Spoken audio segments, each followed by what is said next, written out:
Well, hello. It's Tuesday evening, and here we are back again with another live just for you, our faithful followers of Heavenly Hills Homestead. My name's Ryan, and guys, tonight we're going to be joined by Bland's Promised Land Ranch. Now, they're going to be joining us just as soon as they can. He just wrote me and told me that they're experiencing some issues with one of their calves, so they're going to try to get into that and do what they do down there best, because I don't know nothing about no calves. I can do some goats, I can do some other things, dogs and stuff, but I don't know nothing about no calves. So we're going to let them tend to that calf and just be praying that that all is well with it. Okay, so if you're a person who believes in prayer, please do pray and that calf makes it, because that calf has a purpose. You know, whether that's the dinner table or whatever the purpose is, that had a purpose for something. And so we want it to fulfill its purpose. So let's just hope that they get it figured out and fixed, and that it fulfills its purpose and destiny that it has. So anyhow, we're just going to kind of fill in the gap while we wait for Eric to kind of join us here. And so we're going to be talking about a few things tonight. One thing that we're going to talk about specifically is we're going to be talking about seeing how Eric's pumpkins are doing. We want to know how Eric's pumpkins are doing down there. Me being the mentor, him being the mentee, we want to know how he's doing and how he's growing. So we're going to check that out and see exactly how he's doing with his growing down there and everything. And hopefully we can help him obtain the Texas state record. That's what we're hoping for. So anyhow, we're going to be talking to him about that. And then we're going to be talking about 15-minute cities and what they're trying to do to the bylaws on the land bylaws in all of our areas.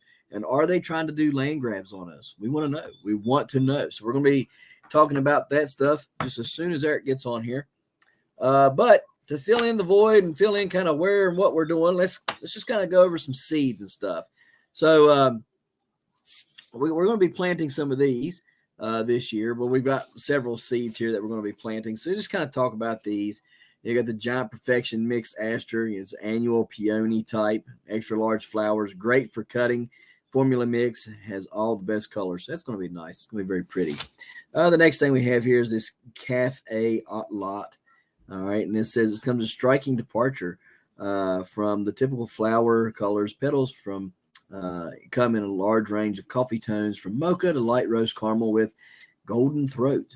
1-inch trumpet flowers sit atop a stout 8 to 12-inch stem, ideal for containers and for the front of the bed or borders. So that's pretty cool.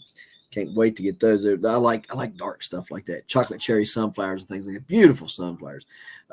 This here is a Arcado Pink, and it's a perennial, incredible free flowering ants. Hyssop variety blooms in pink, in clear pink. Bees, butterflies, and hummingbirds love them. We love hummingbirds. We love the bees, but we like the hummingbirds better because hummingbirds don't sting us. Here is the Alaska Red Shades. We got an annual velvety deep maroon blooms and brightly variegated foliage, a bit somber and very dramatic. So that's pretty cool.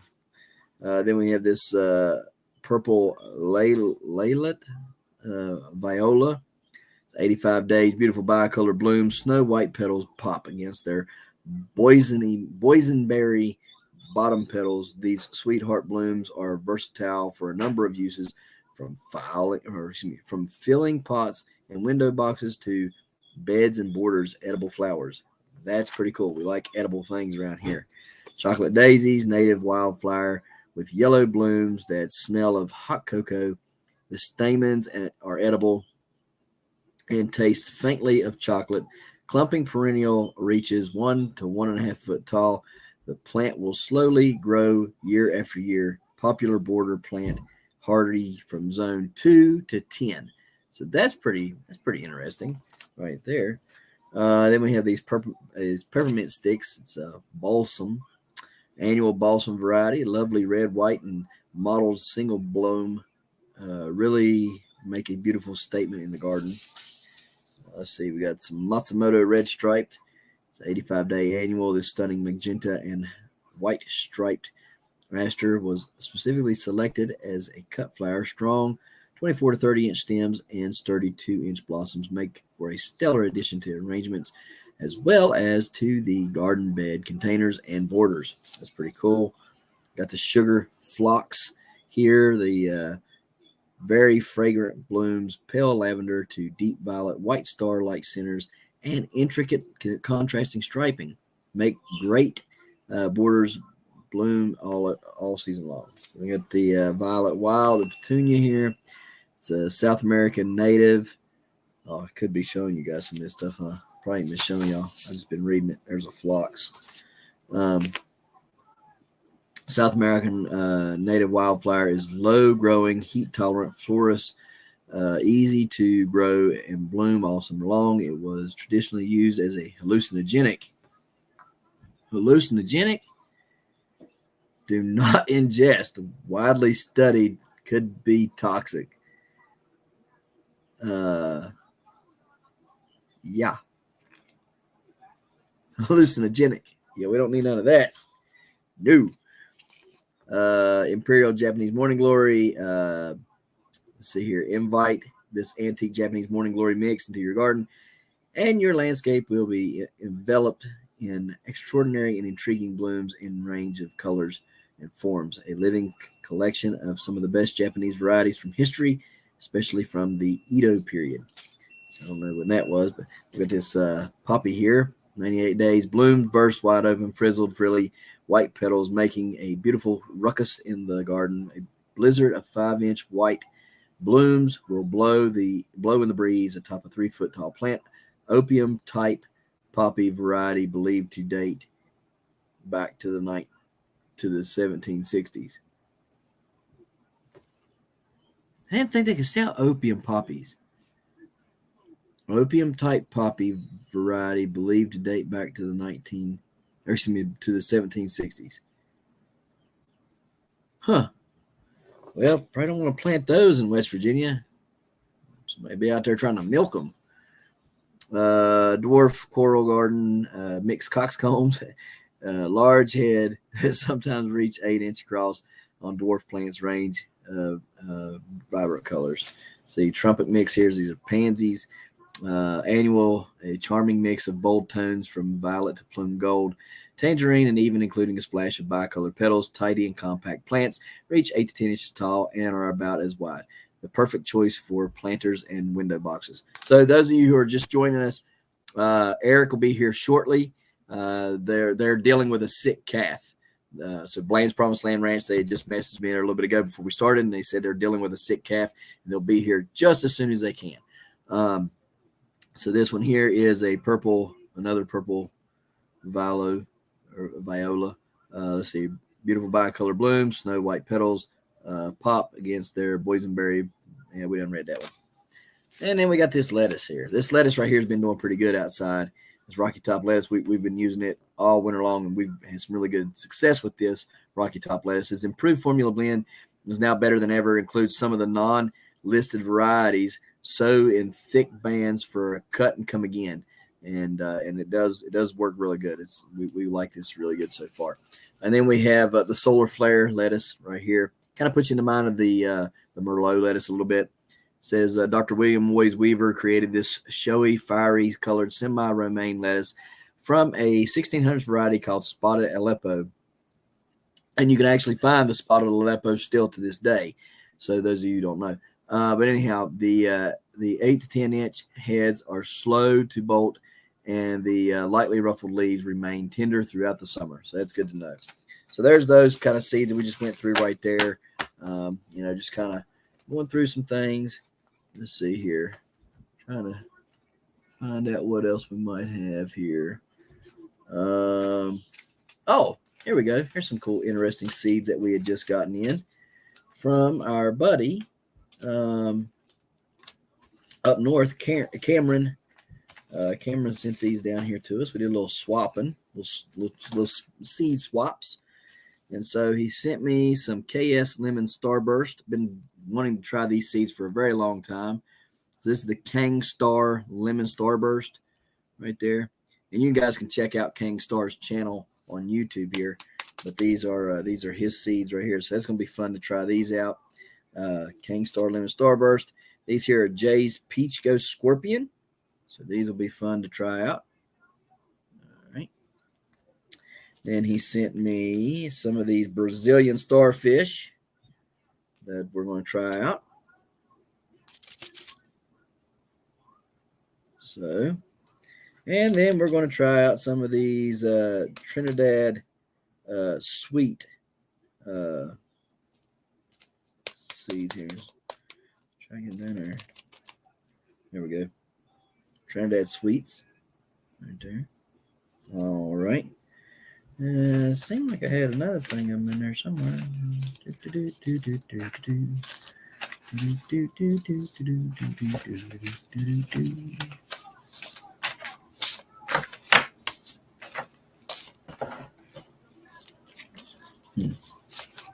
Well, I guess not. I thought I did have, but I guess I don't. Anyways, we got these Italian white sunflowers here. So they'll be pretty cool. It's a abundance of 4-inch creamy white and yellow blooms on a multi-branching plant. So it'd be nice to have those. And then we have these right here that I'm not sure what, hollyhock peaches and cream. Not really sure what that is, but it sounds interesting. So we're going to give them a go too. So anyhow, there's all these, and can't wait to try out these seeds, man. I love different pepper seeds and stuff.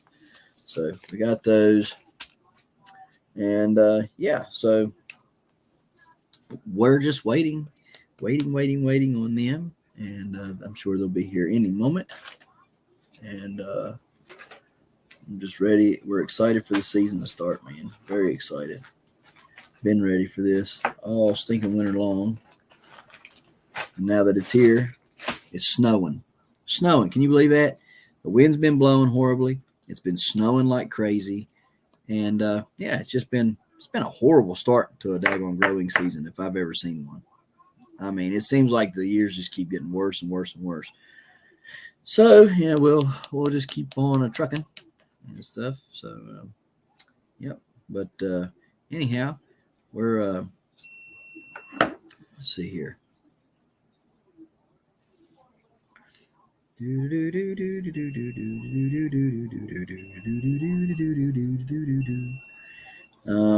see here.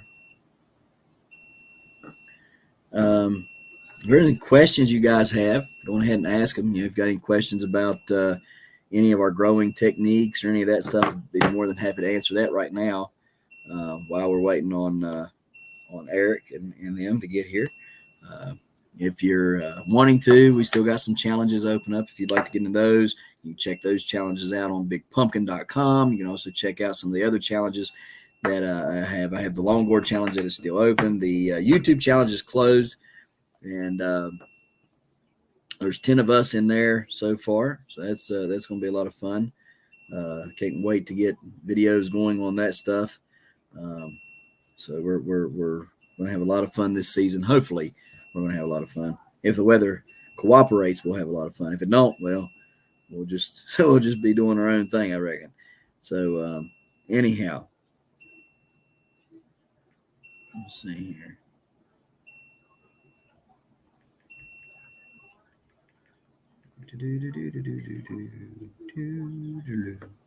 All right, there's that. Yeah, just trying to see what's going to happen here. Let's see. Oh, here we got a. You got to make sure that if you're reaching down below. Oh, he's trying to get on. They don't know that you're there. Hang on. He's trying to get on. Let me see. Let me see. No.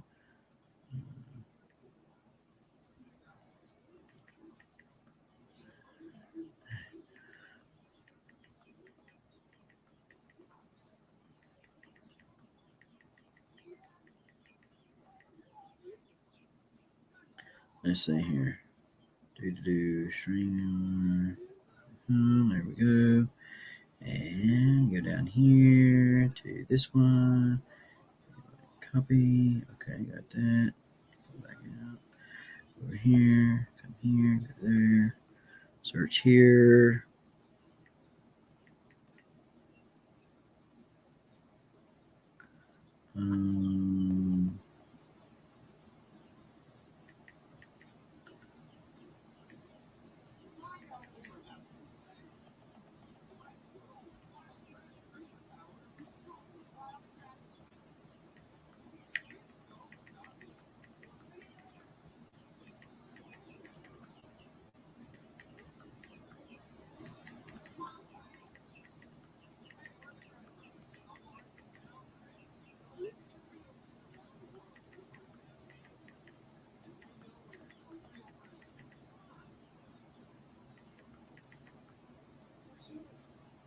Yeah, you're in my chat. What's up, man? Everybody's in here. All right. Let me see.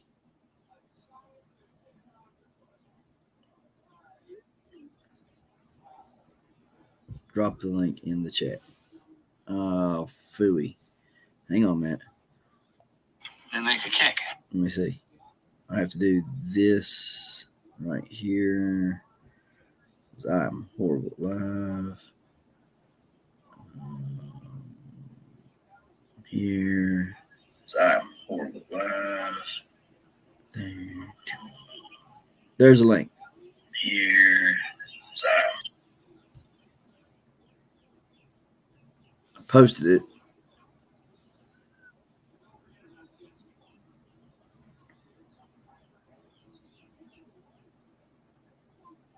So, all right.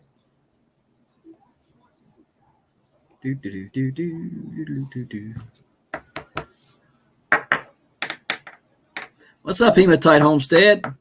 What's going on, man?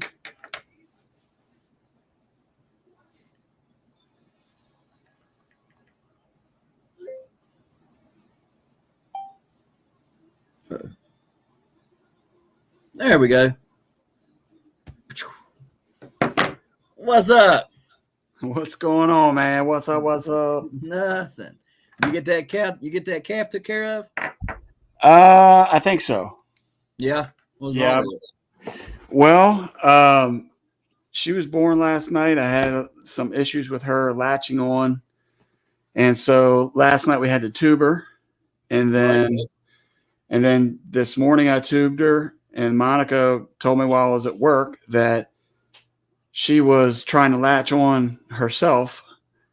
And so this is one of the cool things about homesteading and teaching your kids how to handle their business, because the one was watching her and he said, it looks like he's trying to kick her off. And so when I was watching, I noticed that if she was on the front two teats, Mama was fine. She moved to the back two teats, Mama was trying to kick her off. And so what I kind of figured was that she was engorged on the back two. And so we had to fight her to get her up inside of the squeeze chute. And then I basically hand expressed the back two and then put the baby on there. And she just stood there and let the baby basically suck her dry. Well, there you go. So she'll be good to go then. She'll thrive now. Man, I hope so, because last night was one of those frustrating nights for me as a homesteader, as just a person in general, because I don't mind asking for help, but when I know how to do something and then I can't do it, I get so frustrated. And so last night I was trying to tube this calf, and I haven't had the tube one except for the bottle baby that we had. Right. And so I had to call my mentors in the cattle world, and they came over and they helped us, and they were like, you're fine. You're going down the right tube, because, you got two tubes. It's either the windpipe, which is going to kill them if you put it down there, right, or it's the stomach. And so, that was my concern, is I didn't want to put it down in her lungs and kill her. Right. So anyway, yeah, they were just good moral support. But how do you know which one you're putting it down? Well, with the cow, they run side by side, and the one that you're looking for, if you're straddling them, is the one on the left. Okay. And the one on the right, the windpipe, has like bumps on it, almost like rings that go around it. Okay. That's the way. So I was YouTubing, I was doing all kinds of stuff trying to figure out, like, okay, so I know. Do we have two different ones? I believe so. Well, I mean, that's what they say, don't they? When you drink something the wrong way, you're like, oh, it went down the wrong pipe. Yeah, I can go aspirate you. Yeah. That's weird. I don't know. Now you're going to make me go do like anatomy searches. Right? Because I'm sitting there going, hang on, man. Do I got two? Like, I just thought, like, I don't know. I don't know. I guess I just thought when we took a drink, our flap closed or whatever on the one side, and it went down, whatever. I don't know. This is why we need Monica on these conversations. She's a smart one. she put like, let me tell you something. This is how it goes, and this is what. That's funny. Well, how's the pumpkin growing? How's the pumpkins doing? You don't know nothing. What's the matter? You killed them. You killed them. No, I didn't kill them. They're growing. The one had a bloom on it already. Okay. Well, how big is the plant though? I mean, it's in a planter. It's like, oh no, you got to get that thing out of there. Well, I did. Monica. If it's doing that, it's stressed. Oh. Yeah, if it's putting blooms on now, it's stressed. It's saying, "Hey, I can't handle this. Get me into some dirt. Let me run because I'm just stressed out." Yeah. Okay. Well, we did that the other day. We put cool. I think 2 of them were put in the ground. So now, pinch everything off, but the main vine. Okay. So let me show you. You gonna make me get my pencil and paper out? No. You can rewatch this. That's the beauty about this. All right, so you're going to have your main vine, right? Okay. And then you'll have these secondary vines coming off of it, like so. All right. But what you're going to want to do, so like if this right here, this is horrible because I got other stuff on there. But you see this right here? It's like you got the main vine right there. We're gonna have to start with art class, I think. Yeah. You see this right here? Is that a tree? That looks like a Christmas tree? Right. Well, that's what they call it. They call it a Christmas tree pattern. Okay, well, good. Yeah. So it makes it easy. So anyhow, you got this right here, okay? And what you're going to want to do is now that you got it in the ground, you're going to want to pinch off probably everything that you see, not leaves. But like you're going to see these like little bumps coming up on them that look like flowers and stuff.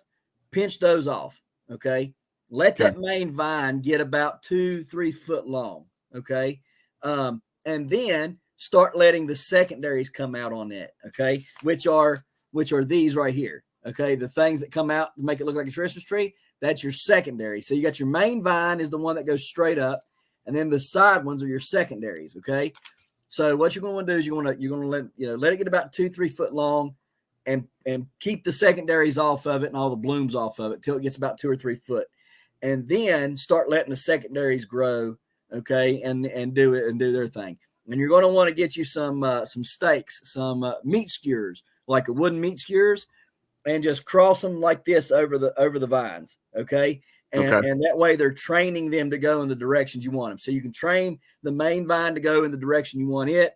And then you can train the secondaries to go in the directions you want that. And those stakes will also keep the wind from blowing it over and tearing it up, okay? Because if the wind catches it, it'll be like a big sail, and it'll twist the vine. It won't break it a lot of times. It'll just mangle it up pretty bad. So you can do that, and that right there should help you quite a bit.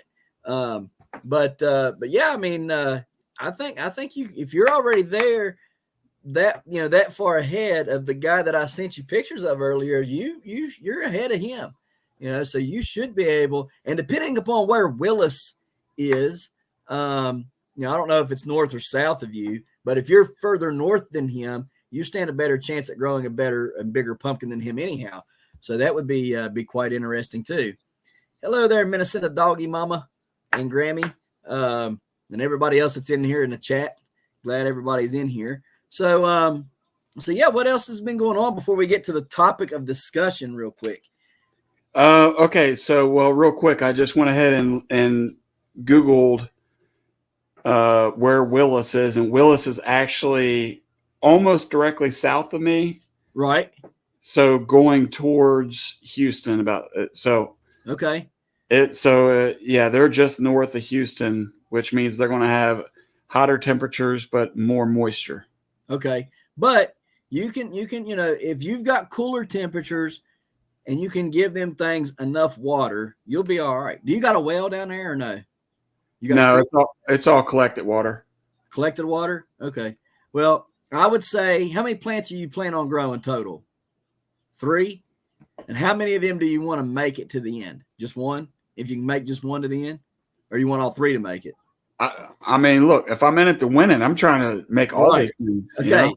Well, you're going to at least have to give them at least, pumpkins can suck up 500 gallons of water a week.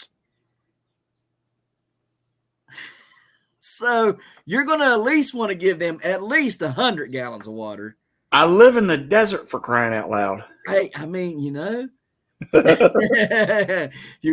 might have to find another way of getting some more water. This lady across the street has a pond. I bet you I could siphon some water she would never know. You know what? Get you one of those big generators with a big water pump and just make sure it's on your land, but just run the hose over to her and just suck her dry. There you go. I'll do it. I'll do it in the middle of the night. She'll never hit. Or take the tractor and dig you a trench, and put the pipe underground, and then she would never know what was going on. Right. She'd be like, why is my water going down? That's funny. Yeah, that would be a lot of fun. But no, seriously though, I think if you gave them,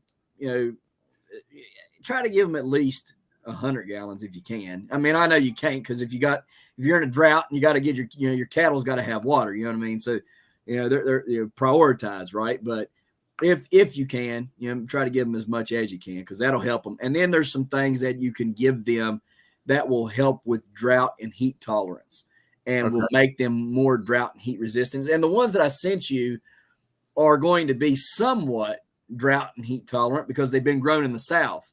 Well, my South, right? Not your South, but my South, right?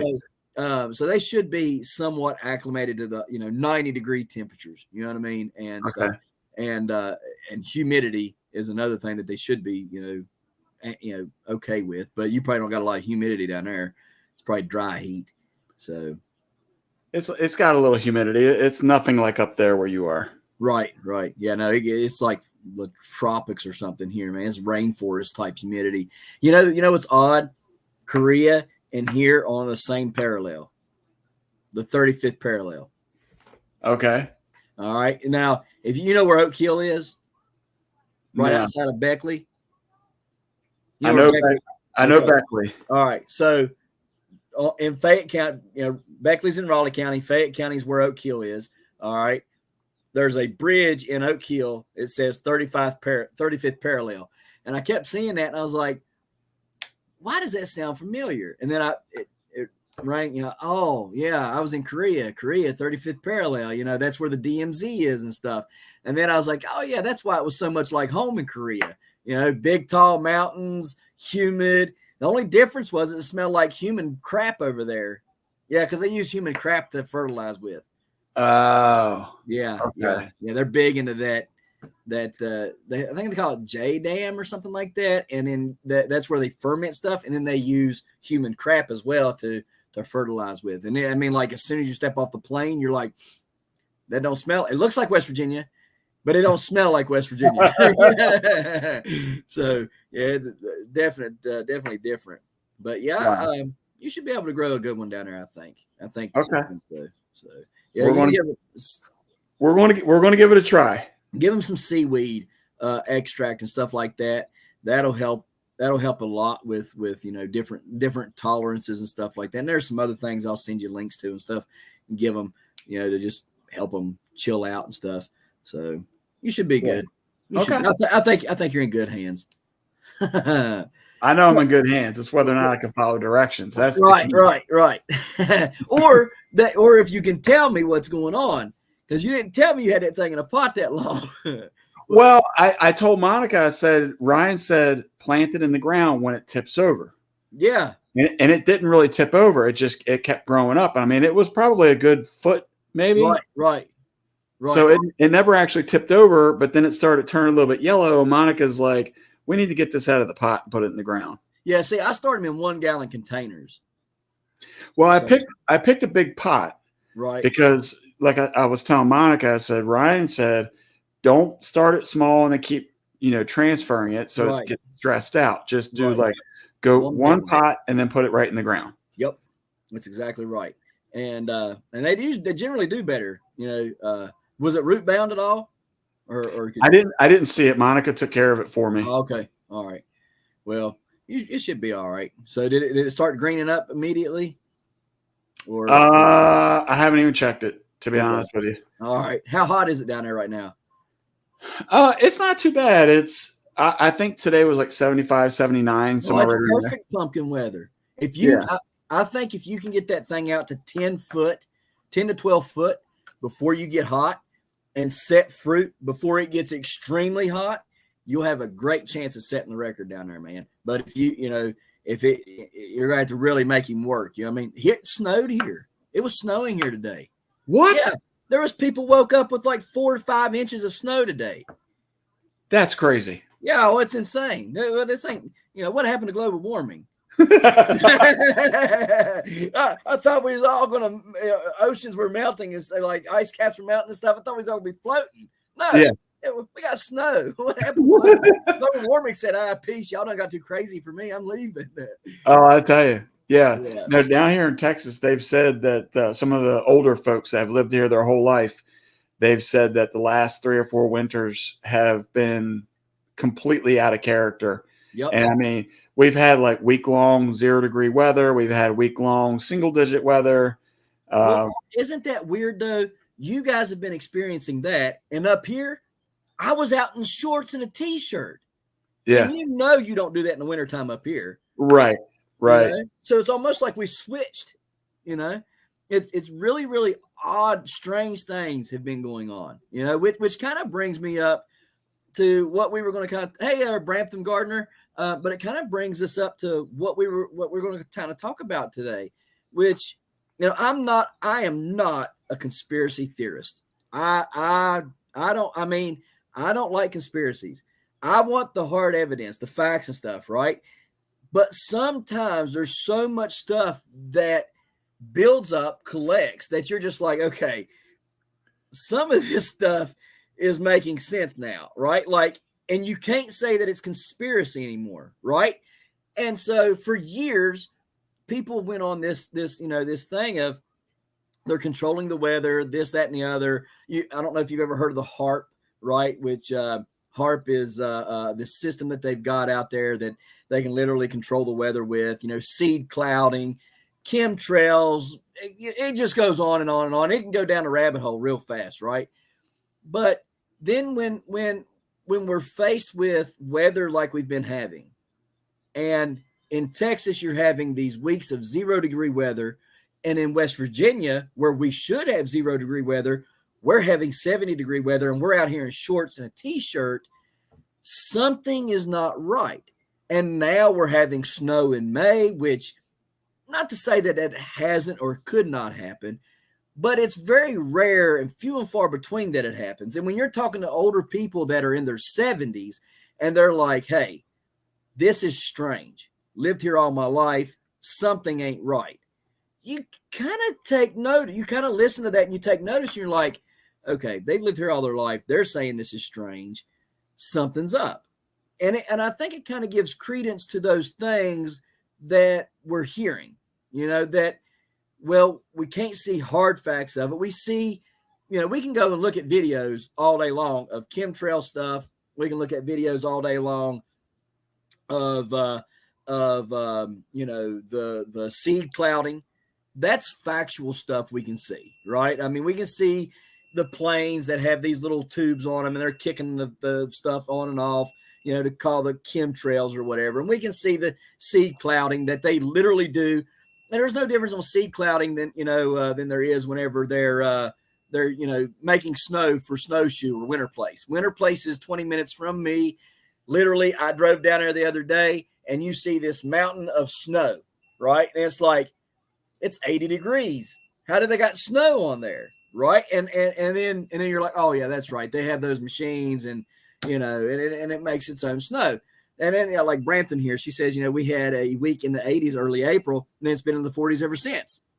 Right. Like, that's some weird stuff, And so what me and you were talking about earlier, it kind of segues into this part where, I'm not going to say who or what or what. I don't want to sound like it's, this crazy conspiracy theorist, but, now you're hearing these laws and stuff that they're wanting to make these 15-minute cities, right? And people are like, well, what's a 15-minute city? Okay, well, a 15-minute city is let's say you take a big city like Houston and you split it up into quads. And you say, or what, I'm just using quads because it's simple. Everybody can understand it. I'm sure Houston, if you wanted 15 minutes, you could make that into multiple districts, right? But let's just say you did it, quads, and that was your 15-minute distance of everything. You had a hospital, a mall, and everything you need within 15 minutes of you. If you go outside of that and you're found to be outside of that without a pass, you can then be fined for being outside of your zone, your quad, whatever you want to call it, because you can't, everything you had should have been within that 15 minutes. And if you're outside of that, then obviously you didn't need to be there, right? Yep, they're putting in the needless bike lanes. Yeah, see, that's what I'm saying. And this segues into a bigger problem now because, see, what they do in the cities, me and you, we really don't care because that's in the cities. We don't live in the cities. We don't mind that, right? But how do you control the populace that lives outside of the cities? Well, that's easy. What we do is we say, okay, there's these land bylaws, and within those land bylaws, it's controlled by the legislatures of each state. So if we can get the legislatures of each state to go in and change little things that when you read it at first make no sense at all, right? But it's part of a bigger picture, and they change those small little land bylaws. So then the next time that there's some sort of disease going around, a plague or whatever, and they lock you up in your house, okay, for lockdown, they can start doing these little land grabs, saying, oh, well, in the land bylaw, I need this land, for X, Y, and Z, or I need this land because of this, right? And so then we start shutting down, the rural people, right? And we start taking away some of their things. And so it's kind of a scary time, right? To really be, yes, they're changing laws and introducing things in the guise of something innocent. Exactly. So you see, it's kind of a scary time right now because it's like, why are we changing so much stuff? What is the need for that, right? What is the need? Why do you need the land bylaws, right? In the first place, why is my land not sacred to me and my family, right? Like, I mean, I'll be the first to tell you, I don't care to pay land taxes, but I think that my land taxes should be represented, right? And I don't feel like they're being represented anymore. And so therefore, I think that we should do something about it. But then you have all this stuff going on, right? And you're like, well, hang on a minute. Who approved this? Who said that who said that this is a good idea, right? And it doesn't seem like anybody knows enough about it or can get enough details about it. Let's see here. Jeez. Yeah, here's so much about the environment and transit. Yeah, exactly. And so I want to play a small little clip so everybody can kind of hear what I'm talking about, right? Because I want to make sure everybody kind of hears this stuff. All right. So they can't just be like, oh, but and then you guys can go and look it up for yourself. I mean, you're more than welcome to. But then I want me and you kind of talk about this and how would this affect our family? So basically, they're coming after your land, and they're going to start 15-minute cities. And their slogan is just transition. Where did that come from? Well, it comes from a group called the C40, Cities 40. They are trying to make certain cities, almost all major cities in the world, 15-minute cities. And for us rural folks, they have planned to land grab. How will they do this? They are starting to make changes in our land use bylaws without our knowledge, without any votes or anything. This is a time to get involved because they have not passed this yet and they want to pass it September this year.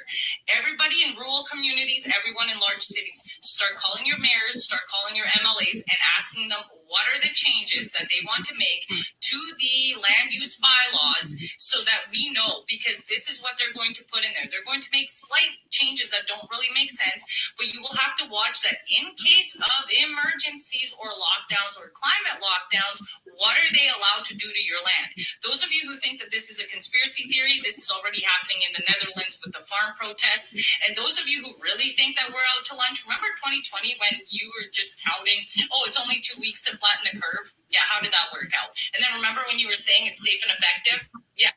Okay, so we already see, we don't need to go any further than that. But I mean, if this stuff was to happen, how would that affect you? I know how it would affect me here, but how would that affect you? Because you got a lot more than I do, Well, I'll tell you, it's interesting that you're sharing that. And for those who are tuned in here and listening to this, I didn't know what the 15-minute cities were. I didn't know that terminology. But what I do know is that here where we live, one of the close cities has actually already begun land grabbing. And,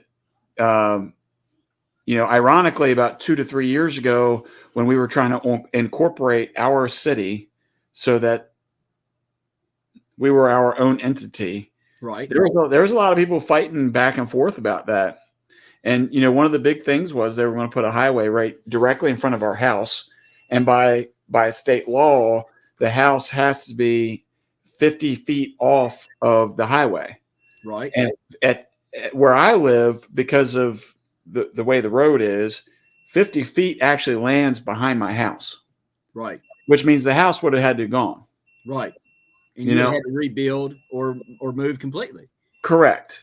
And so this city that's close to us, they kept saying, no, that's not a real thing. We're not going to do that. Well, we wound up incorporating. So their plans were spoiled. Right. But Monica went to a town hall meeting and she stood up and talked to them about, just about why we moved here and, what we try to do. And, after she left, somebody that represented the city came out and asked her how she came up with this information that they were trying to take all this land. Right. And she said, well, it's on your own website. So if you just go and look, and he's like, well, no, that's not true.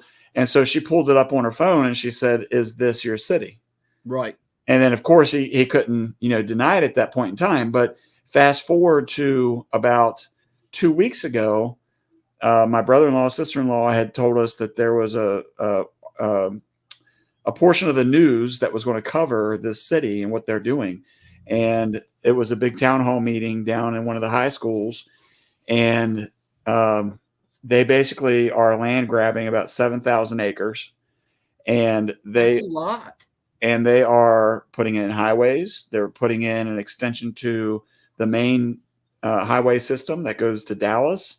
And this is land that, when you see on the news, you would see a lot of older people that would say, this is land that's been in our family for 100 years. Right. And now you're taking it. Right. I mean, go ahead. But I think that there's a bigger piece to it that I feel like I just recently kind of like stumbled upon, and this is, just me thinking and watching TV and kind of thinking about things. A lot of times when you look at people with a lot of land, one, they may not want to live there because they don't want to live out in the country. Right, right. But two, a lot of times they don't want to keep the land because they can't afford to keep it. And what makes it unaffordable is the taxes. Yep. It's the taxes. So, like here where I am, the taxes I can't tell you, I left Maryland, taxes were outrageous. Right. And I came to Texas and it was very reasonable. And now Texas is on the other end of it. They are outrageous with the taxes because everybody's moving here. Right. And, so they have to build these roads and highways and whatever way we want to mask it. The truth of the matter is that either you can't afford the land and you have to sell it because of taxes, or you are going to be in an area where they're just going to grab your land. Right. Right. And claim eminent domain. If there was one TV show that is absolutely true, it's Yellowstone. Mm. Yellowstone is a very, very realistic show to the days and the times that we're living in. You got the young ones that don't want the land. They would sell it just, as soon as daddy dies, I'm selling the land to whoever wants it because I don't want to work it. That's not my dream. Right. And instead of finding somebody else within the family who would run it and keep it, right, you guys live in some of the best cattle, that land that there is. The 4 Sixes is down there. There's another great big ranch that's down there. These ranches are massive and have been around for long, long, long time. And I can only imagine what the smaller ranches are, 100 to 1,000 plus acres are doing, King's Ranch, the 4 Sixes and King's Ranch, both of them huge ranches. I think one of them or both of them are as big as the county they're in, they're massive. But what's going to and you're right, just like in Yellowstone, these California people come in, or whoever, wherever, in the storyline, it's California and stuff, or New York. They come in there, they want to build their subdivisions, they want their golf courses and stuff for getaways, right? Because it's so pretty, they want their getaway stuff. They want to come out to the rural area, get a piece of it, and then go back to the city. It's a vacation spot for them, right? They have no means to live there, work the land. They have no ties to the land. They don't care about the land or anything in there. And the Duttons love the land, care about the land. They've been there for generations. They want to, hold on to that land, right? And keep it in the family and keep it a working ranch. And what's driving them out is the taxes, right? Or the people who are building these things around their land, the golf courses and things, that are driving the tax prices up to where it's unaffordable and unattainable to keep. Because as we know, farmers, ranchers, if you're in any kind of agricultural thing, okay, you don't make money. You get by. You don't make money. And the sad part about this is nobody in America is willing to really take notice and realize that it's the small farmers like you and the small gardeners like me who make the world go round. It's not the big ag culture, where they've got these massive farms and everything's produced, machine automated and all this stuff. We get the eggs. We got, we see it with the eggs right now. All these massive egg places burned down all last year, right? Egg shortages come up, the flu, the bird flu and all this stuff starts coming up. And now look at us. We're sitting there going, wow, I wish I would have had some birds out back to feed my family, right? And we've kind of did it to ourselves. And now that we're waking up, whatever you want to call it, we're realizing, whoa, we've made a very bad mistake. Maybe we shouldn't have gotten that lazy or that, just complacent, whatever you want to call it. And we're starting to realize that we're starting to go back to homesteading. We're going back to gardening. We're going back to at least having 3 or 4 chickens out to give me some eggs, right? And I think that's a good thing, but I don't know that it's going to be enough to surmount what's coming, right? To surmount the overwhelming reach of those of them that want to control everything, right? And so, how is this? If they were to do this, how is this going to affect you? Would you be able to survive? They start grabbing chunks of your land here and there and eating it up. What would that do to your homestead and your dream? Oh, well, if they were able to do it now, I think that we are in that protected mode just because of our town being incorporated now. Right. But that is a very temporary thing. Again, it's like ever since we became incorporated, you see a lot of the opposition. Their argument is the roads. Right. They're like, you won't be able to afford to repair the roads. And I'm thinking, of all things that you would be concerned about, you're concerned about roads. Right. But see, the difference is that, like, back here where I live, you can call it a community, if you will, but I live on one of the larger pieces of acreage on the backside. Everybody else has a minimum of 5 acres. And the thing is that majority of them don't even have animals of any sort. And I'm talking about even like chickens. So, as people are getting older, they don't want more land. They want less land because they want less to take care of. Right. So most people, I think that they would really care less, opposed to somebody like me where we do live off the land. Right. And we have intentional purpose behind every part of the property that if they took it, it would mean, depending on which part left, means less cows or, less pigs or, less room for gardening or whatever it may be. So, the impact I think is great, but, we are people like you, me, probably a lot of the people here in the chat, we're of the minority. Right. Most people, you know, I'm very vocal about my channel. And so a lot of people that I meet are from the city. And a lot of times they look at what I do and they're just amazed. They're like, well, how do you know how to do this? And I'm like, I've taught myself. Right. I've learned, I've studied, I've asked questions to people who know. Right. But to the people who have never lived anything like this, they don't even have an idea where to start. It kind of puts you in the mind of the movie Son-in-Law. You remember that? Pauly Shore, Son-in-Law. You remember he goes home from college for Thanksgiving with his roommate or whatever she was, and you know they're like, you know, Crow or whatever his name is, Crawl was his name, you know, and they get him out there feeding the pigs and stuff, and he puts on rollerblades and rips the sacks of feed and rolls down through there feeding the pigs like that. You know, it's funny, but that's kind of like how city folk are. You know, they don't know, and they get lost when they're out here, right?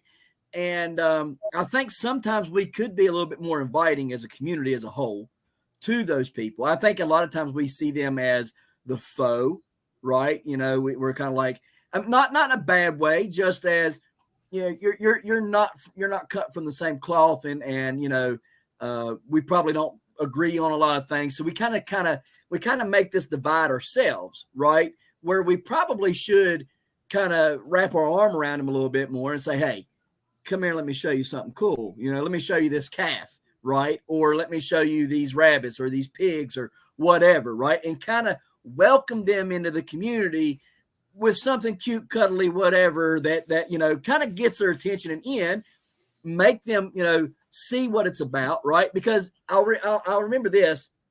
And I keep referring back to Yellowstone because it's the closest thing that probably most of us have watched, and that's most realistic to the actual story of America right now.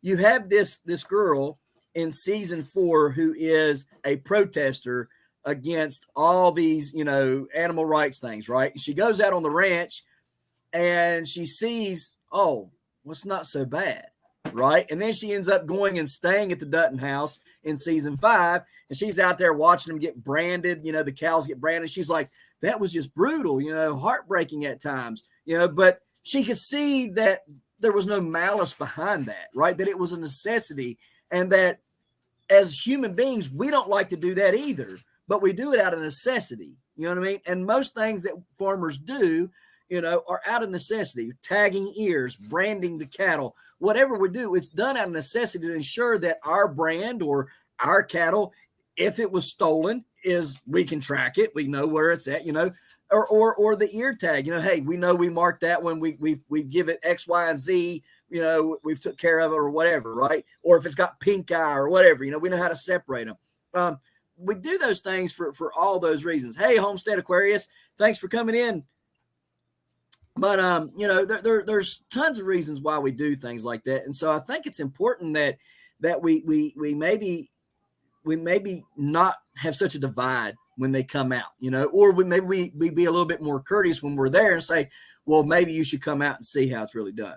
You know what I mean? And maybe, just maybe, some of them, not all of them, but some of them would fall in love with some small part of what we do, and then they could be champions for whatever that was, right? And maybe they don't do it at their place, but at least they can say, hey, I've been there, I've done that, I've seen it done, I know these people, and I know what it's about and the reasons behind it, and therefore you have a spokesperson then, right? And I think that's really how you build the community, and that's the only way that we're going to get by, is if we have a strong community and that we're able to tell our stories and we're able to show what we do and what we're about, right? And make the case that, hey, it's necessary that we do these things. It's necessary that we live this way, right? And more of us need to be involved in it, right? We need less of the big chicken farms and more small farms in the community handling the chicken stuff, right? Whether it's, you know, broiler chickens for your meat or your egg production, right? You being a staple in your community for your cattle, your turkeys, your pigs, right? That's what we need, you know, and I really think that that's how we get through all this. What do you think? Well, I think so. Yeah, I understand your point you're making about people who don't think the way we think. Uh, one of the things that Monica and I try to do really well is try to be all inclusive. A Right. lot of times, especially when we first started out our channel and was kind of revealing more about our lives, people would comment like, well, you got a lot more land and you got this and you got that. But, the way that we got started was my mentor in my work world asked me, because I had, I think, probably like 4 kids at the time. He asked me if I grew vegetables. And Right. the first thing I said was, no, I don't have room for that. I lived in a little townhouse. Right. And he said, you know what? I grew up in the city and we had what we called patio vegetables, and they grew tomatoes and whatever else, green beans, and Right. little pots on their back porches. And so, that's what we try to think about. And so one of the things that we do press hard on, we've done two homesteading skill shares down here in Texas. We're trying to find another location so we can kind of spread out a little bit, is to try to help educate people. And we work well with Little Frenchie and Big Texas, as well as Nunya, Texas on the back 20, and Jesus Loving Homesteader. And these are a lot of the people that we meet and try to reach out to all of our community and say, hey, this is more than just how to raise cattle. Right. Because how do you do that if you're on a quarter acre piece of land, or if you live in a townhouse, right? So, what we do is we bring people in that can help educate how you can participate in Right. different portions, but in turn you can barter. You can, take whatever you have and trade it with somebody else that has, all the, goat milk soaps or goat cheese or, unpasteurized milk or whatever you're looking for. And so I think that for me, I feel like there's a lot of people that want to share that. I feel like it's unlocked, if you will, because if you are in a world, like, especially if you're locked in a city, all you see all day is people. You see concrete, you see asphalt, you see buildings, you see houses. Right. I know because I work downtown. It's all I've ever worked is downtown in a city. Right. But, just opening your mouth to ask the question, like my mentor did to me, do you grow vegetables? To use that as a platform, if you will, to ask people that question, because 99% of people eat vegetables. Right. Right. Absolutely. And you have a very small carnivore group of people. Right. And so everybody eats something. And so how do you participate in that? Do you give them seeds? Do you give them starters? Do you just kind of talk to them? But I think I feel like probably COVID was what really caused people to be interested in something like what I do. Right. Absolutely. And especially somebody like you, because what you do, you could do in a smaller area, right? Even if you just picked like 2 vegetables or did something, to me that's exciting. Right.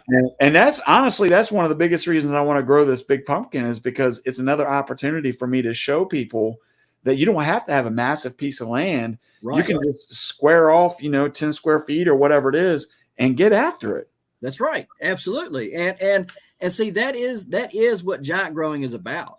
Giant growing is now we Lord have mercy. There are those within the giant growing community who feel that it is their thing, right? And only their thing. Now they won't say that, right? But their actions speak louder than words, right? You can tell by the fruit people bear, right? And I never judge the book by the cover. I always judge the fruit, right?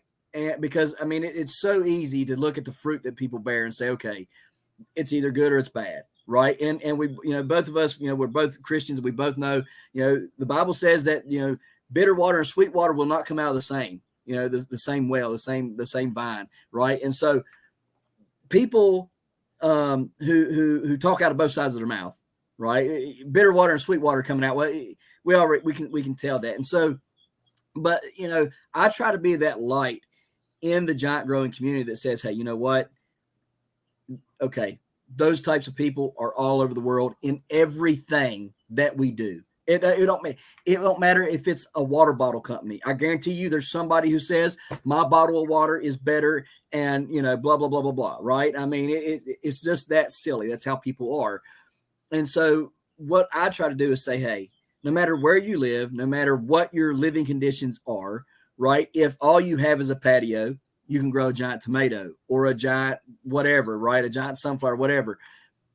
The more you have, yes, the more you can technically grow. But don't think that you're only allowed to grow those things, right? Because if you've got the mindset to do it, you can achieve it, right? Like if you want to grow a giant pumpkin and all you have is a raised bed, you can grow a giant pumpkin in that raised bed. All you got to do is grow the giant pumpkin, the entire length of that raised bed, grow that main vine out, let it drope over the end of the raised bed, pollinate you a pumpkin on the ground, and there you go. You've got you a giant pumpkin. It might only get 200 or 300 pounds, but you still done it, right?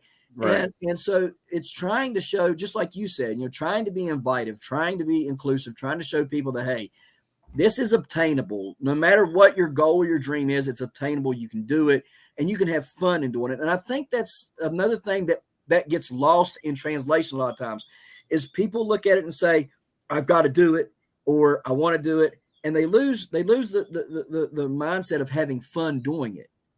Here's the thing. If it's not fun doing it, if you don't enjoy doing it, why are you doing it in the first place? And I think a lot of times people get way too competitive, and that sucks the life out of things and makes people not want to grow, because nobody wants to be around somebody who has to win 24/7. And if they don't win, they're upset. Nobody wants to be around that person. Right. And so, what I've been trying to do, in the giant growth, and here's the I'm going to go to a couple way-offs, but I am going to evade every GPC way-off this year. I'm not, unless God foresees me growing some kind of 2,500 pound monster. Okay. And even then it will be very, very hard for me to take it to a GPC way-off, because I can't support people who aren't willing to support others, no matter who that is. You know what I mean? And when you bring in 80 some, like 90 some 4-H kids and FFA kids to your club, and you got a really nice thing going, and the organization doesn't want to support you, then I'm sorry, you talk about the future. We want to grow the hobby. Here is a club trying to grow the hobby and trying to push it along, and you deny them access to your way off, being a recognized way off site. I just can't support that, and so that's why I'm not going to be going to one. And like I said, unless God says, hey, here, you're going to grow a 2,500 pounder, and here comes September, August, and I've got this behemoth, that could be a potential record, right? I probably won't go. And it's just based on that principle, because I really think that we need to come together. We need to support one another. And if we truly believe that the future is in our children, then we need to give them the best that they can have. And we shouldn't do things based on contingencies and other things. As long as we've got the kids involved and they're there and they're participating, we should support whatever that is that's going to, you know what I mean? Like, so, yeah. But that's a whole different ball of wax. But yeah, I mean, you're right. We need to get more people involved. We need to get their hands dirty in some way, shape, or form. We need to be inclusive, and we need to start asking the questions. Hey, you ever garden? Hey, you ever seen a baby pig? You want to see some chickens? You know what I mean? You want, something to get them involved and show them how much fun it is, because I think we get a bad rap. I think from a lot of different places we get a bad rap. It's they're only doing it for the money, or they're only doing it because most people don't know this, but there's no money in farming or gardening. None. I mean, there's just none. Most people out there in the world, they're like, well, how do these people afford all these big, swaths of land and stuff, right? Well, they're barely getting by, right? Like they're literally barely getting by. And what little bit of money they do get, it's gone, like that, because they spend it all in vet bills and other things to take care of these animals. And it's not about, being, oh, they're just raising them to put them on the table. That's the end goal. But the fact of the matter is we love those animals. And that is the saddest day for us, is when we have to say, well, old Billy Bob here was a great pig or a great cow or a great rabbit, whatever. But sadly, today is Billy Bob's last day. That is sad for us, but it's a necessity as well, right? Because God gave us domain over those animals, and those are our sustenance. That's what feeds us and gives us our protein and stuff. And so we have to, kind of show them maybe a different light of maybe how to look at things, because I think we get a bad rap. I think people have for far too long kind of not got the whole story. Wouldn't you agree? Yeah, I mean, that's the thing again, that there's some. I'm becoming the elder guy at work now. The people that I'm hiring in, or the people that I'm trying to mentor, they're a bit younger than me, and a lot of times I ask them, like, what is your dream? What do you want to achieve out of work? Right. And a lot of them, they do say things like, well, I want to get what you have. Right. And I tell them, I say, well, that's a good goal, but you have to make sure you understand what you're getting into. Absolutely. Because there is, especially now, this is going back to use your Yellowstone reference. A lot of people, especially now, that's like this huge thing. I didn't even know what it was for the longest time. This past Christmas, everywhere I went, I saw Yellowstone shirts, hats, sweatshirts, like everything you could imagine, belt buckles, jewelry. Yeah, it was ridiculous. And I was like, wait a minute, that can't be like the actual show. Yep.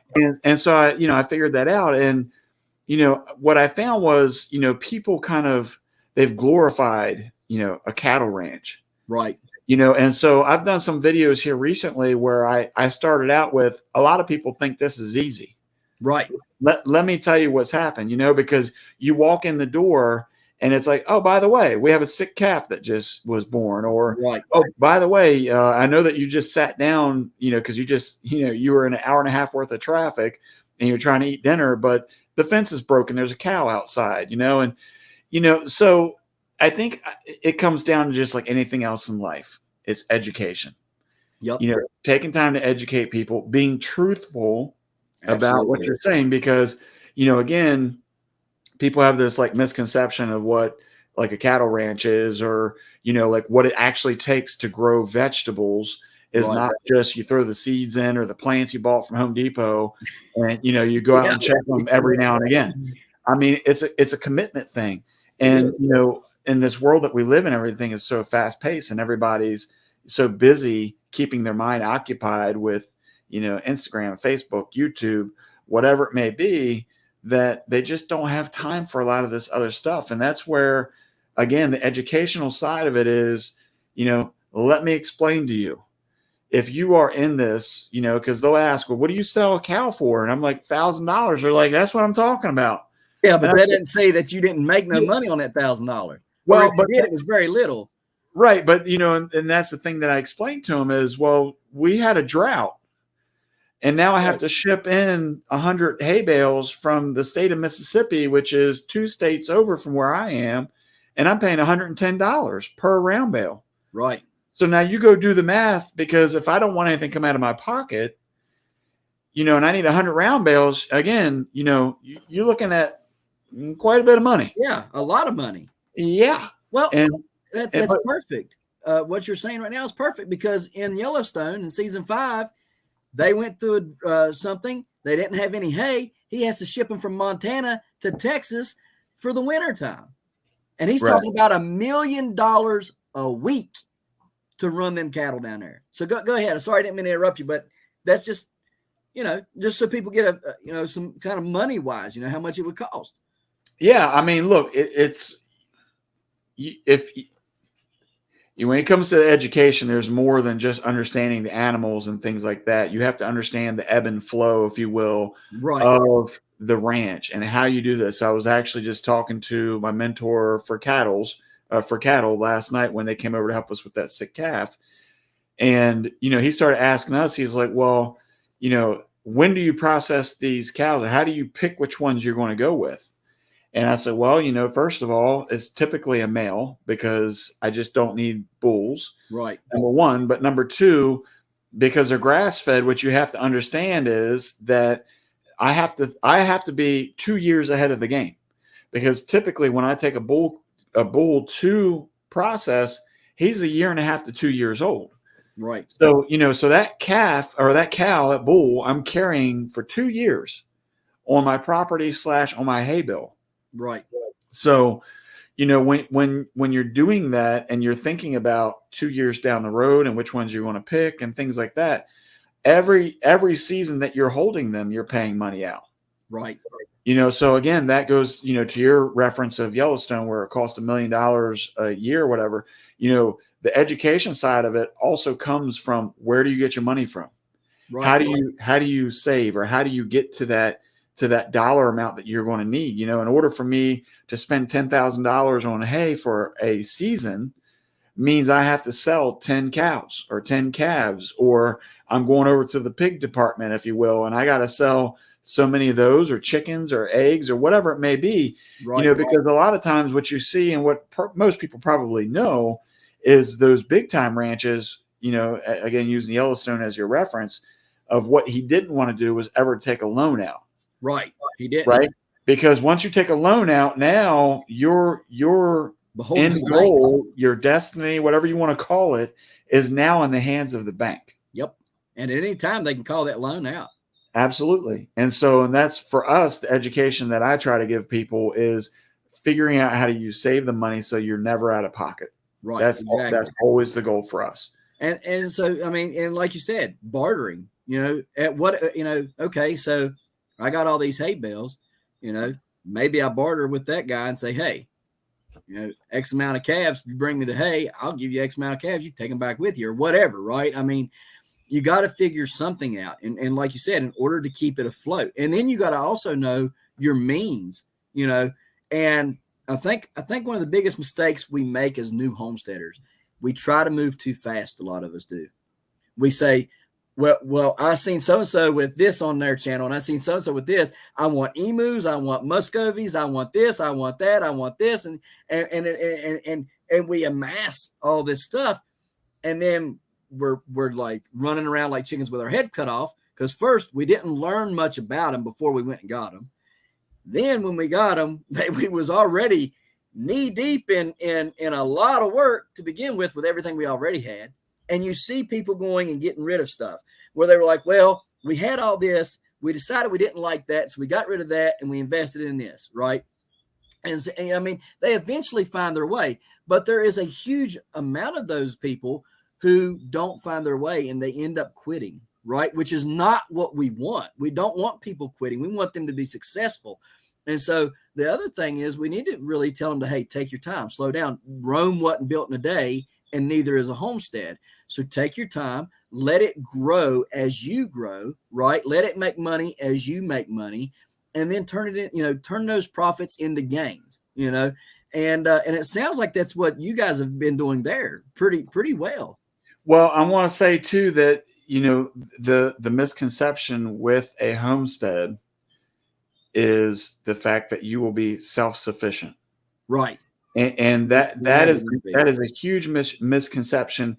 I mean, even people that I talk to where they're like, well, you grow everything you need. And I just start laughing. I'm like, let me break this down for you. Right.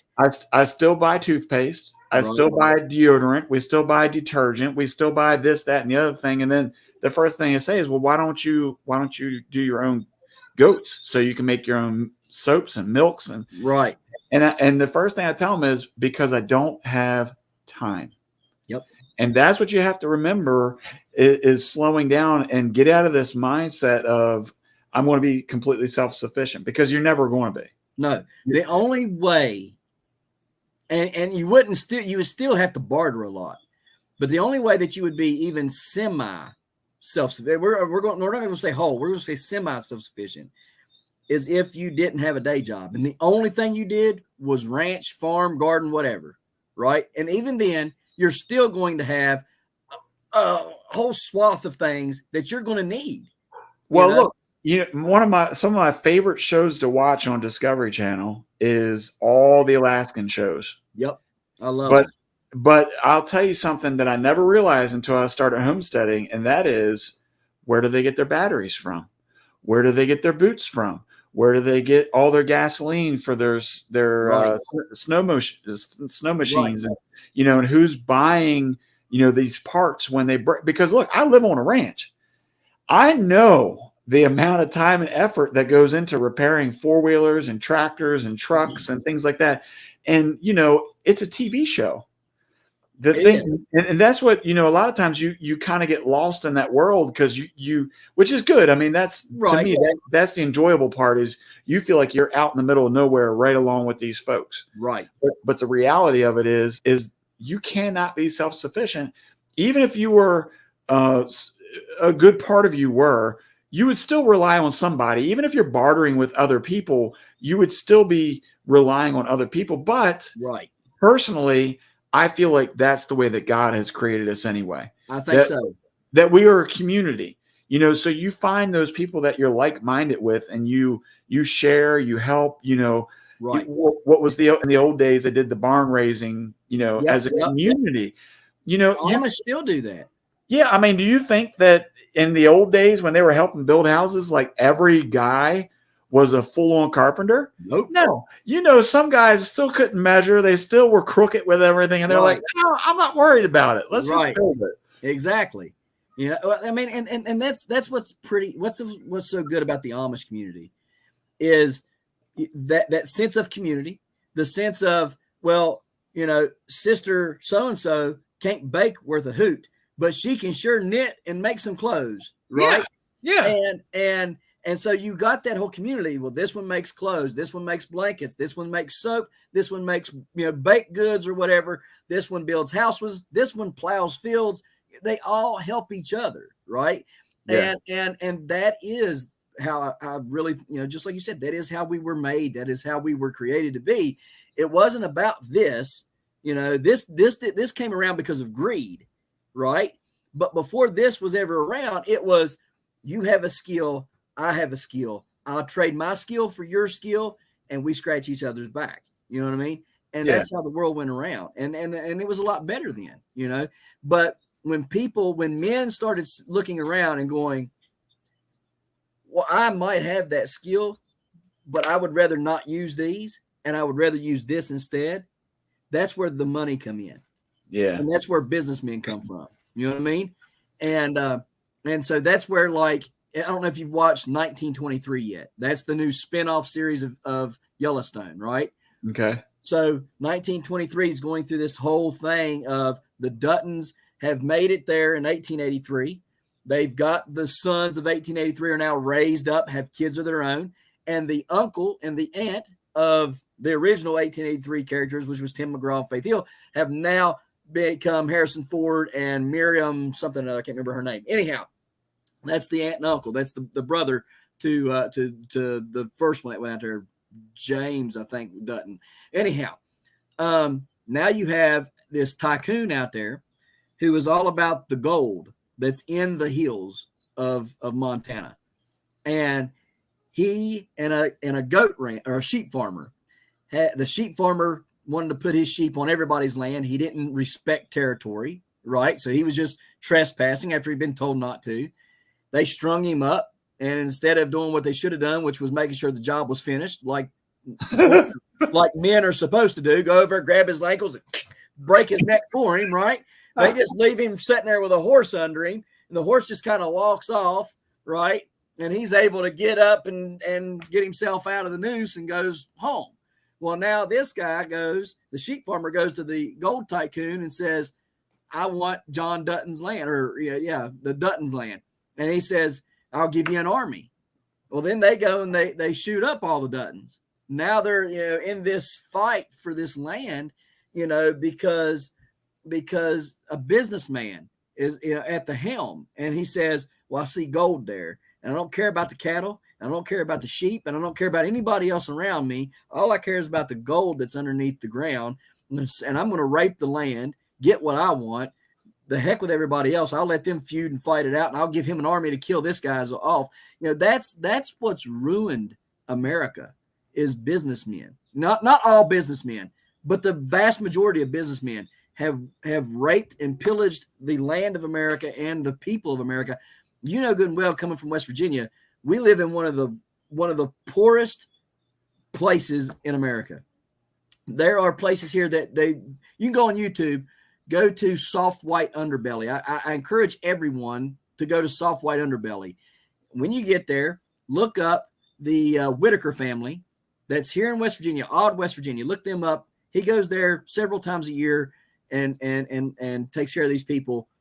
This is the aftermath of what all goes on.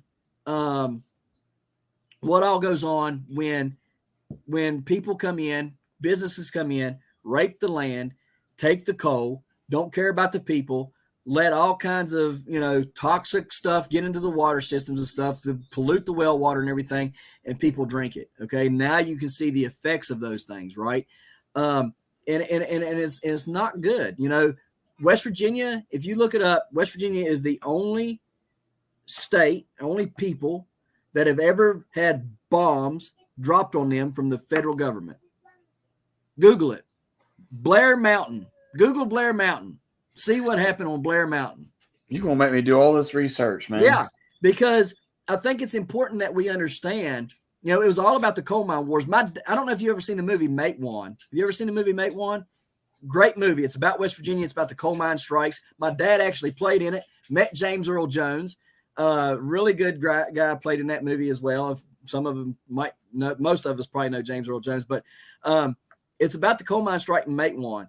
But Blair Mountain was part of a strike, and they wanted the coal miners to go and back on working and stuff. They actually sent the federal government in. Still to this day, people go up there metal detecting and stuff and find brass ammo casings. They find bullets and all kinds of stuff, and the federal government actually dropped bombs on them, man. To try to get them back to work, because they were on strike and they wanted that coal coming up out of that ground. Another thing that a lot of people don't know is that people that worked for the coal mines got paid by the coal mines in mine script. Mining script was not currency anywhere else. That was only currency to be taken to the mine company store. And there's a song that goes, I owe my soul to the company store, right? And it was all about you going to work for these companies. You lived in their house. They built coal camps, okay, which in the coal camp, you had a company store, you had company houses, you had, company doctors and everything else. And you got paid with company currency. You did not get paid with actual U.S. currency. And that script was what you got paid with. And if you did need to buy something outside of what they had at the company store, your script was pennies on the dollar. So you might have a $5 mine script. You might only get 50 cents for that outside, in a regular store, right? And the stuff that was at the store costed twice as much as what was outside where you could buy it, So these are the type of people that West Virginia was used to dealing with, right? And so all my life, I had my great-grandfathers who, my great-grandmother was in her 90s when she passed away and stuff. So glad that I got to grow up and become an adult and get to listen to their stories and stuff to where I could understand what they were talking about, what they went through. And so now, I've been taught and told these things my whole life to where I'm like, okay, this is bad. This has always been bad. It was never about us. It was never about the people that were in these communities pulling the coal out, right? My grandfather, my daddy's dad, I think that he was getting paid like 30 cents a day or something like that or maybe it was like 10 cents a cart. Okay. And these big carts that they push out or get a mule to pull out, right? I mean, could you imagine digging 10 of those a day of coal? I mean, that's not an easy job, right? And still to this day, even though we're not doing it with mules or picks, right? And we're not got the old carbide lanterns on our heads doing it anymore. It's still a very, very dangerous job. And a lot of mining industry leaders will not, do things the right way. They'll tell somebody, oh, the MSHA inspector's coming. You hide this, this, and this. Make sure you don't see it because we don't want to fix it right now. Well, that's how several of these mining accidents have happened in the past, 20 years, right? There's been horrible mine accidents because of those very things. Greed gets the better of them. They got the money to fix it. They don't want to fix it. They don't care about the men underground, and so I think that's just repetitive, a repetitive thing. And maybe one day we'll all wake up and say, hey, you know what? We should just go back to bartering and doing things for ourselves, right? And not worry about what some business suit says, wanting to hire us and pay us X amount, right? Because I think if we were to really count up what our worth is, and I think that's really where we all have gone astray. I don't think any of us know our true worth, especially if we're not in Christ, right? We have not realized the true worth that we have. And I think that's where, if we knew our worth, we probably wouldn't do the things we do for $1. Wouldn't you agree? Yeah. I mean, look, the way that people view themselves nowadays is not great. Right. But, that's encapsulated in sin. And that's, as you said, that's why, our ultimate goal of our channel, of the things we do, is to try to always point people back to Christ. I mean, that's underlying what we do and why we do it. Absolutely. I mean, there's just no other way to put it. Right. Well, you've been a great one. I probably talked more than Monica did, though. No, because periodically you did ask me. You were like, "What do you think?" Right. So you gave me a chance. I'm going to give you a chance on that. But no, I mean, what do you guys see for your future? What are your plans for Bland's Promised Land Ranch? I mean, I think that for me, especially, I'm in a very teaching mode right now. Just like with this calf that I'm working on, I'm going to have to get off in just a minute because I got to go check on Mama. But, even just while we were out there looking, I was showing the kids what I'm looking for, and the videos I did yesterday, I probably did about 3 or 4 different videos that are going to come out soon, but it was just kind of showing what I'm looking for. It's not necessarily the only way to do it, but I'm trying to keep my kids' minds open to the idea, as you said earlier, that they can accomplish a lot of different things if they just think about things. Right. And not chalk it up as I'm scared or I don't know what to do or, I've never done this before. Right. To take those challenges on. And I think that for us right now, that's kind of where we're at, is just trying to teach people, trying to put it out there. The opportunities are there somewhat, but it's finding more opportunities, finding ways to help educate people, maybe not necessarily on, cows, but maybe garden or canning or, just opening their mind up that there are other ways out there to do things. Right. And that's one of the videos that went viral for us, for maybe some different reasons, maybe not the greatest reasons, but one of the big comments that was brought up about this canning video was, "You can taco meat? How stupid are you? Why would you even think about that?" And, a lot of our responses back to people like that were, "Do you know how much canned meat you buy?" And then I would list off like canned tuna, canned chicken, soup that has chili meat in it, or hamburger meat or chili, and whenever I would respond like that, they would always come back and say things like, "I never thought about that before." Right. you know, and a lot of those comments that you would get if you if you got frustrated or angry with people, you'd probably get, you know, really angry and be like, you know what, I'm reporting this person because of what they said, or Right. you know, I'm going to block them or something. But you know, like I told Monica, is, you know, just got to have thick skin and use it as an opportunity to teach people. That's right. You know, there's been videos that I've put up, like the one that I did the other day. It was a joke, right? But I mean, like within 20 minutes, it was like 1,700 views or something, right? But it was I was out in the woods. I was hunting for ramps and mushrooms. Okay, you know what ramps are, I'm sure, right? No, I don't think I do. Hey, come here and give me a ramp. Ramps are kind of like onions, okay? But they're all over West Virginia in the springtime. It's a mix between onion and garlic, kind of, but you can make casseroles out of it. You can put it in eggs. You can make pizza, put it on pizzas and stuff like that. You can just eat them with beans, like brown beans, right? You don't have to wash it off, son. Just give it to me.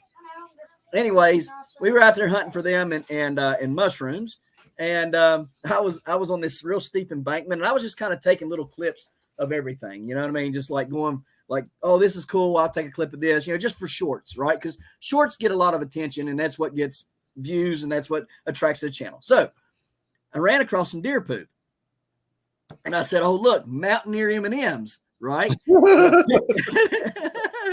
And so I pick it up, and I'm like, you know, like, I don't show me putting it in my mouth. I pick it up and I flip the camera, right? Like I turn it off and then flip the screen. I'm going, that's good, right? And you got people going, oh, that's nasty, or somebody tell him that SH, you know what, you know, that's what that is, you know, and it don't matter what he calls it, it's still that, you know, and like just kind of being, you know, like I even put on there, it's a joke, do not eat.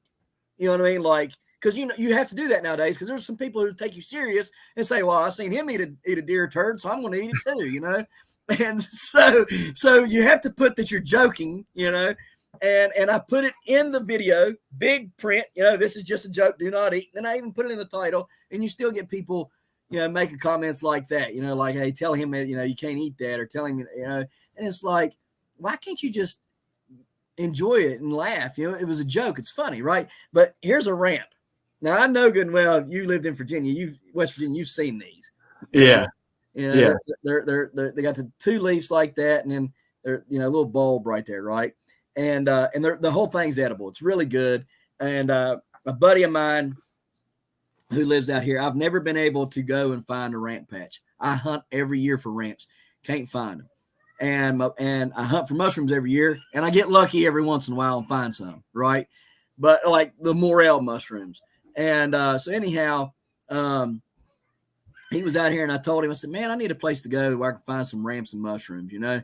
He said, well, we don't usually give our spots up. And I said, just tell me somewhere around here I can go, public land, I'll go look for mine. He said, give me a few days. So I wrote him on Sunday, and I said, hey, are you busy? And I said, I'd like to go look for them ramps and stuff you said. And he said, yeah, I'll come up there in a minute. So he drives about 30 minutes, gets up here. We go out to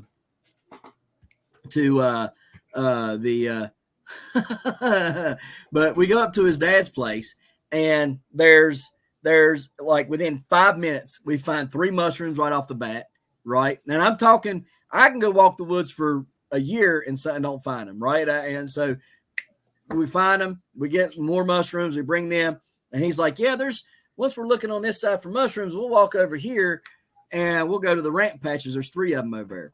I got videos. Go check the videos out. These ramp patches were massive. I mean, probably 50 by 50 ramp patches, just full of ramps everywhere, right?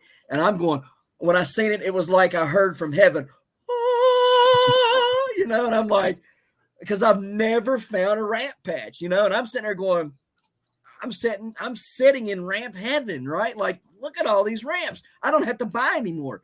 And he's like, don't tell anybody where they're at. Come and get them anytime you want. And I'm like, deal, boss, deal. You know, because they only show up in the springtime, and then they get really big, you know, and then they get kind of after they get really big, right? And so you can only eat them early in the spring. After you know, middle of May, they're just too big. And so that is community, right? And what's the beautiful part about this is he's a veteran. I'm a veteran. He wanted to learn how to grow giant pumpkins last year. I gave him fertilizer. I gave him seeds. I showed him everything. And then this year he takes me to his secret family patch. It's been there since his family moved on Jumping Branch, was way back in the early 1900s. Shows me where these are, shows me where the mushrooms are. Come pick anytime you want. You know, that's community. That's what it's all about. Wouldn't you agree? Yeah, that's awesome. Yeah. That's so look, I know you got to go, so you can go on ahead and bounce off here, and then I'll go through my little spiel and tell everybody all the new dates we got coming up if you want to go. But man, I really appreciate you coming on tonight and taking time to spend with me. I enjoy talking with you, and you and Monica are some of my best friends. You know what I mean? Even though we're apart, you guys have always been great to me, and I really appreciate it. Oh man, well, thank you for having me on. I know Monica was upset, and I even teased her a little bit earlier. I was like, man, some of these questions he's asking me, these going to be some bangers of questions, and you're missing out. So, well, yeah. I mean, you know what? Maybe we can get maybe sometime this summer. I'll send y'all guys my list. Maybe you guys can pick a date out, and we'll just have you back on. I'm all good with that, man. I love talking to you too. Yeah, it's always good having you guys to talk to. Amen, brother. All right. So I'm going to go check this calf. Yes, I appreciate you. Yeah. Hey, text me and let me know how it's going. Okay, we'll do. All right, man. I'll talk to you later. Thank you. All right. Bye-bye. Bye. All right, guys. So before we get off of here, let me go on ahead and tell you guys who we've got coming on in the next few weeks. So next Tuesday, May the 9th, we have Travis from Lazy Dog Farm coming on. All right. And we're going to be talking about the gardening that he's doing down there. And he's growing giant pumpkins as well. And some other giant watermelons. And I think he's even going to try some giant longboards this year. I'm pretty excited about that for him. And I'm going to try to help him the best I can to grow these giants. Then we have on the 16th, Hematite Homestead. We got Steven from Hematite Homestead coming on. And he should have some piglets on the ground, some cooney piglets on the ground, should be. And he's got them out in his new furrowing barn that he built out of pallets. If you haven't checked that video out, highly encourage you to go over, check out Steven's channel, subscribe to his channel, and learn all about these coonies. He's also a giant grower, and he's also in the Size Does Matter YouTube challenge. Okay, so we're going to be talking giant pumpkins with him as well as the cooney piglets and stuff like that. If you're in the area and you're looking for a cooney piglet, highly encourage you to talk to him and buy one from him. They're very, very good piglets. He knows a lot about them. He's very, very, very good about, breed standards. He's very good about helping you out with any questions and stuff like that. Him and his wife are very, very good people. We really like and enjoy them. And I'd like to get down there to his humble abode sometime this summer again. And just to go visit with him and check his patch out. So maybe we'll be able to do that. But he'll be on the 16th of May. And then on the 23rd of May, we have Cattywampus. We have Jason coming back with us from Cattywampus Acres. And we're going to be talking goats and stuff. And he's got these mini donkeys. And I'm kind of curious about these mini donkeys and things. I don't know that I would want one yet. We don't have the room for one, I don't think. But I'm still curious as to everything that they do, the benefits of them. What can you do with a mini donkey, right? And I also want to know how his summer or early spring rather is going. It kind of is like summer in the far south, right? I mean, they already got tomatoes in the ground, and I ain't got nothing out there yet. You lucky people, you. And then on the 30th of May, we're going to take a break from the gardening and the homesteading stuff, and we're going to have on Trophy Smack. Now, Trophy Smack is our sponsor for the Size Does Matter YouTube challenge. And that is where we got our belt from that will go to the winner each year. The winner will get that belt. It'll be a traveling belt. And so they'll be on the May 30th to talk to us about that and some other things that they do. So if you're running any kind of contest, any kind of fair stuff or anything like that, and you would like to have plaques, ribbons, whatever they got over at Trophy Smack, belts and things, go over and check them out and see if there's something you guys might want. If you're running like 4-H's or FFAs or stuff like that, or maybe some contests or fairs and stuff, go check them out. You might be able to get some stuff from them for a pretty good price because we also have a discount code through them. Then on June 6th, we have This is a good one, guys. Suburban Homesteader, Wyoming and Arizona. Sandy from Suburban Homesteader, Wyoming and Arizona is going to be coming on June 6th to talk to us about her giant growing. She's growing giants as well. Guys, I'm not trying to pat myself on the back, but a lot of people are trying giant growing, and I'm excited about it because I'm the one that got them interested in it, and it makes me feel good, right? If you want to grow giants, write me. I got email address and everything, guys. Hit me up, babydrill2119@yahoo.com. But anyway, she's going to come on. We're going to talk to her about her growing and her gardening and her experience with YouTube and everything and how her giants are doing. And then June 13th, we have Homestead Aquarius coming on. We're going to talk to him about his growing and all that good stuff. Want to know about his gardening and stuff. I think he's in Alabama, if I'm not mistaken. Correct me if I'm wrong, if you're still in here, Homestead Aquarius. And but we're going to talk to him about his gardening, his homesteading journey and stuff.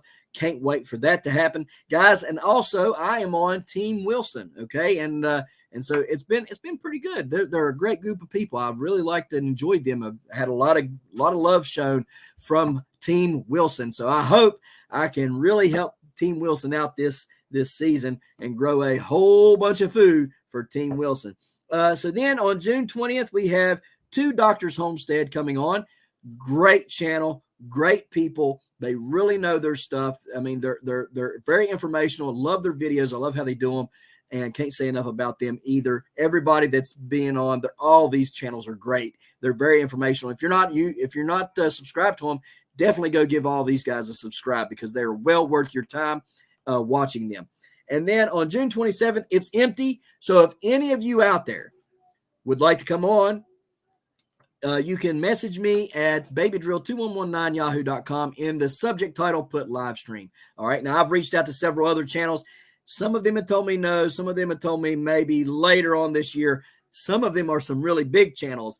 And I mean, like massive channels, guys. And they just couldn't do it this summer, but they said contact them this fall. They'd be more than happy to come on in the fall or the winter time. So stay tuned for that. But 27th is open if you'd like to be on. Love to have you on. The 3rd is open. Now, the 3rd is on a Monday. The 3rd of July is on a Monday because the 4th of July is on a Tuesday. So we're going to do a Monday episode on the 3rd.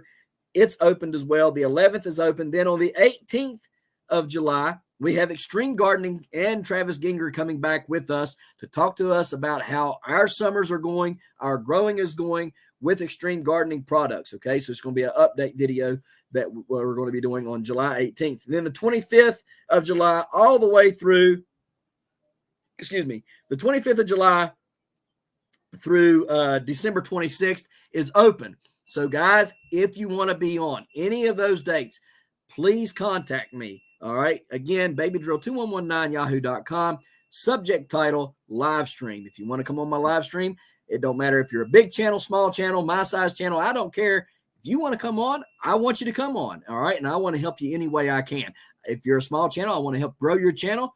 If you're a big channel, I want to just come on and learn how you're doing homesteading and everything. Okay. I love learning and I love teaching. All right, guys. And I love helping people. So, guys, there's all of our dates so far. Hope to have some more filled in by next week.